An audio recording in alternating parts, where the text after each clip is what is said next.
ప్రపంచంలో ఎక్కడున్నా మీ గోత్రనామాలతో వేదమందిర్ నిర్వహించే ఆన్లైన్ పూజలు హోమాల ద్వారా దైవ అనుగ్రహాన్ని పొందండి.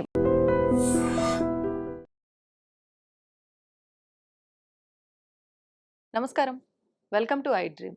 ధర్మ మార్గం విత్ విజిత కార్యక్రమానికి స్వాగతం.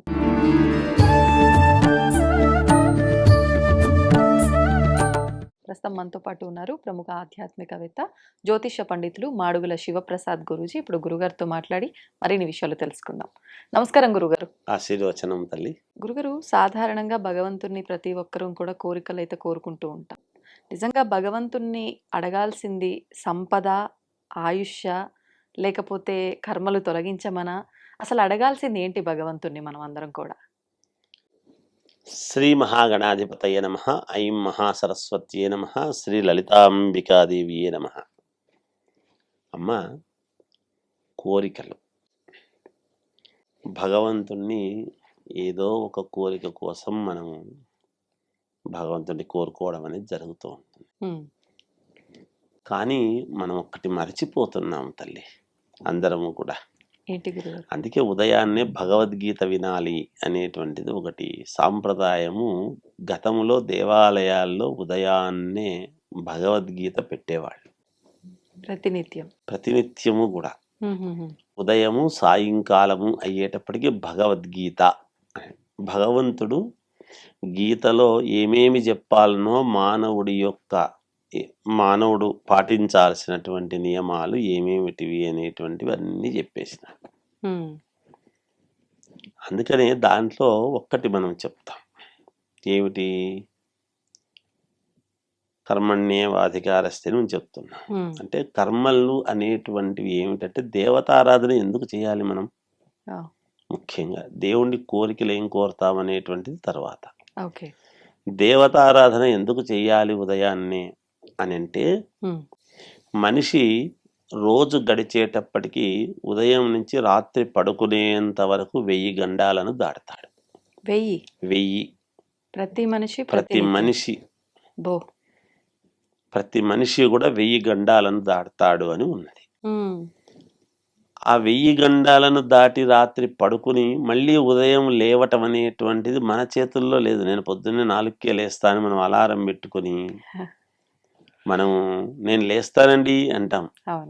మన ఆత్మ యొక్క ధైర్యంతో ఆత్మస్థు నేను లేస్తానండి అంటే, కానీ లేపేవాడు, లేవడానికి అనుగ్రహించేటువంటి వాడు భగవంతుడు.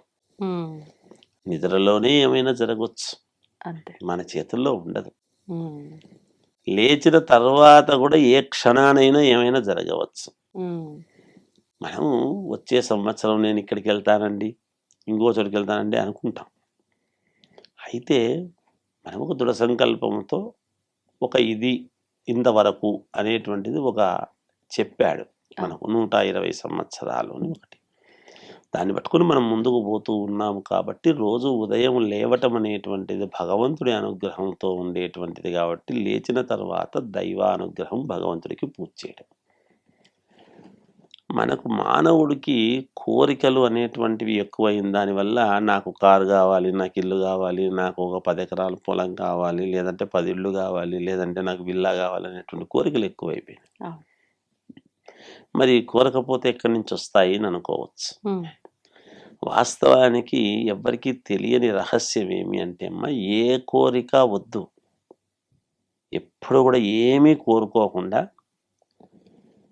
తండ్రి నా కుటుంబానికి నాకు ఆరోగ్యాన్ని ఇచ్చి ఒకరికి ఉపయోగపడేట్టుగా మా జీవితము గడిచేదానికి అనుకూలం ఇవ్వు తండ్రి అనేటువంటిది ఎప్పుడైతే ఏ కోరిక లేకుండా మనం కోరుకుంటామో అమ్మా, భగవంతుడు ఏమి ఇవ్వాలనో అవి ఇస్తాడు. మానవుడికి ఆశ ఎట్లా అంటే, ఒకటి ఇచ్చినాడు అంటే ఒకటి అయిపోయింది కదా. నేను పోయినసారి ఇది కొనుక్కున్నా, నాకు ఇచ్చినారు, అమ్మవారు నాకు ఇది ఇచ్చింది, నేను కారు కొనుక్కున్నాను వచ్చింది, ఇప్పుడు నేను ఇల్లు కొనాలి అంటే అమ్మవారు ఇచ్చింది అని. అంటే నువ్వు కష్టపడాలి. కష్టపడి మనము చేసుకొని మనము వచ్చినటువంటి దాన్ని ఎట్లా సద్వినియోగం చేసుకుంటూ దుర్వినియోగము కాకుండా జాగ్రత్త పడుతూ ఒకరికి ఇబ్బంది కలగకుండా మనము ఉన్న దాంట్లో ఏం చేసుకుంటూ ముందుకు వెళుతూ ఉంటే అది కష్టే ఫలి అన్నాడు. ఫలితం అనేటువంటిది అప్పుడు వస్తుంది. ఓకే.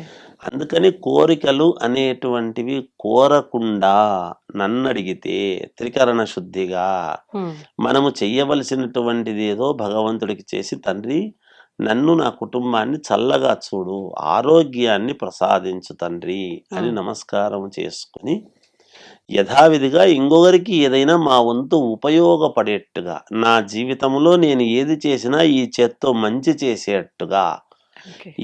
ఈ చేత్తో నీకు పూజ చేస్తున్నాను, నీకు పూజ చేసేటువంటి ఈ చేతితో ఇంకొకరికి మంచి చేసేటువంటి అవకాశాన్ని నాకు కలుగజేయ తండ్రి, ఎవరికి ఏ ఉపకారము లేకుండా నా జీవితాన్ని పొయ్యేట్టుగా వద్దు తండ్రి అనేటువంటిది ఎప్పుడైతే నిస్వార్థమైనటువంటి ఇదితో మనము ఉంటామో అమ్మా, అన్ని కోరికలు మనకు తీరుతాయి.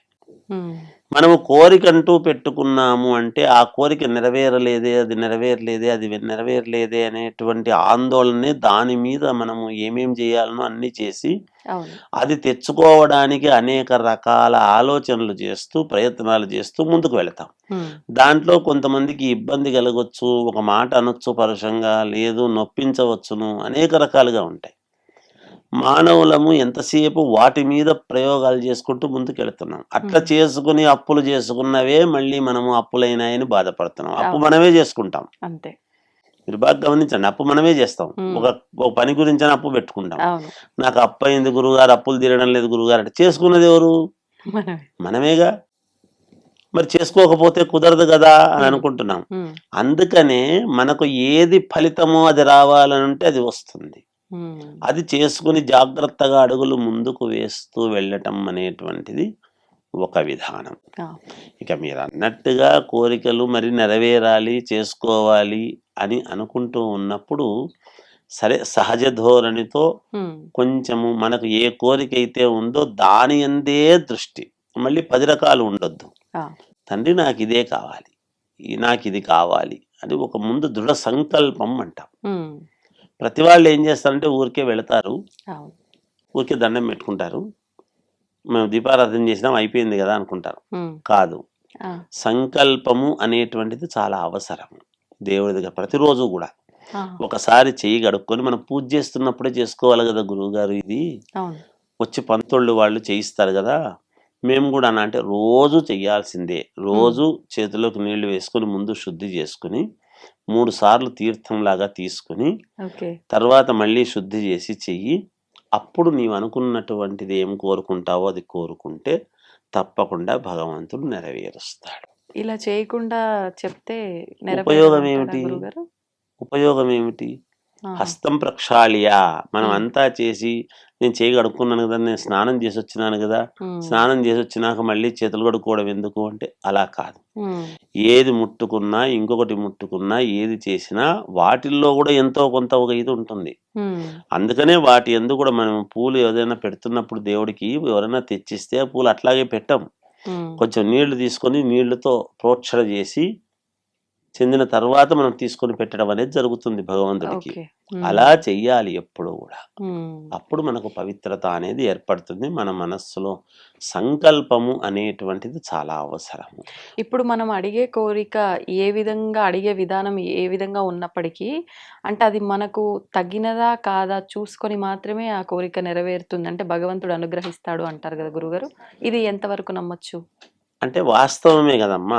ఇప్పుడు మనం ఉంటాము, నేను ప్రధానమంత్రి కావాలి అని అనుకున్నాం అనుకో, అనుకోవడంలో తప్పు లేదు కదా. అనుకుంటే దానికి సోర్స్ ఉందా లేదా, మన జాతకములో మనకు ఏదైనా యోగం ఉందా లేదా, మనం ఉంటే దానికి పోవచ్చు, ఊహించుకోవచ్చు ప్రతివాడు. నేనైతే దేశాన్ని ఇట్లా నడుపుతా అట్లా నడుపుతాను అనుకోవడంలో తప్పు లేదు. కానీ ఆ స్థాయి నీకు రావాలి అంటే దానికి తగ్గట్టుగా అడుగులు వేయాల్సినటువంటి బాధ్యత మొదటి నుంచి నీకు. అందుకే ఒక ఎయిమ్ అనేది ఉండాలి మనిషికి, ఒక గోల్ ఉండాలి. అది లేకుండా మనం ఏది బుద్ధి పుడితే ఉన్నట్టుండి అనుకుని నేను ఏదో చేస్తానంటే కుదరదు. కొంతమంది లైఫ్లో అనుకోకుండానే నేను ఊహించలేదు రాజకీయాల్లోకి వస్తానని, ఏదో తప్పనిసరి వచ్చాను అంటే అక్కడ క్యాండిడేట్ లేకపోతేనే వాడికి ఆ అర్హత ఉంటే, ఏదో కాస్త మంచి పనిలో ఏదో చేసింటే నలుగురిలో ఐడెంటిటీ ఉంటేనే కదా వాడిని పిలుస్తారు. అంతే.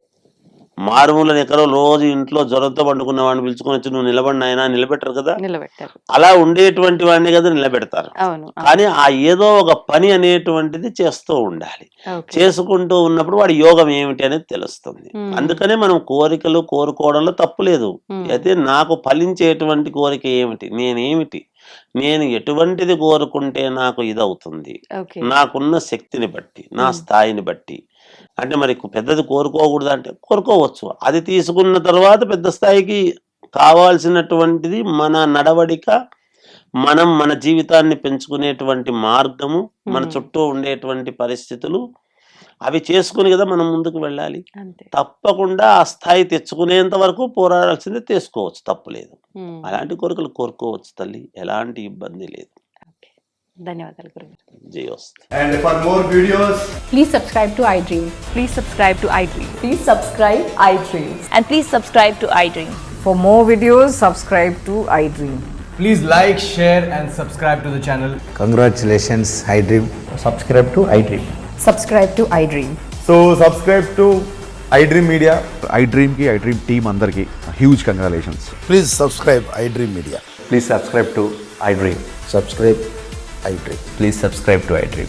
iDream అంటే నా కళల ఛానల్ సబ్స్క్రైబ్ చేసుకున్న నోరు తిరుగుతలేదు, మీరైతే గంట గుర్తు కొట్టండి. For more such videos, please subscribe to iDream. Subscribe to iDream. Please subscribe to iDream. Please subscribe iDream Media. Please do subscribe to iDream. Please subscribe to iDream Media. For best entertainment and information, please subscribe iDream. And don't forget to subscribe to iDream.